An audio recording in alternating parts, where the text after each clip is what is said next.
If 1,200 is 30% of a salary, what is the salary?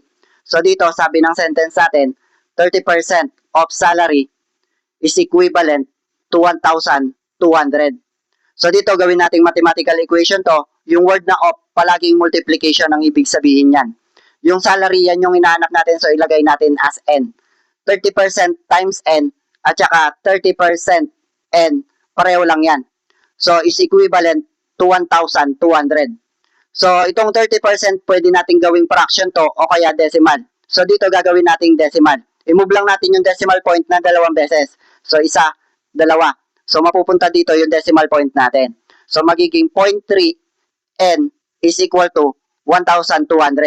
0.3 at saka 0.3, pareho lang yan.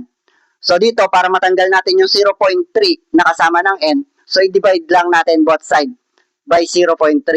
So, dito, makakancel na natin yung 0.3, N na lang yung matitira. So, 1,200 divide natin sa 0.3, i-move lang natin yung decimal point ng isang beses. Tapos, magdagdag tayo ng isang 0 sa numerator natin. So, magiging 12,000 divide natin sa 3. So, 12 divide natin sa 3 is equal to 4. Tapos, meron tayong tatlong 0. So, ibig sabihin, 4,000 yung sagot natin.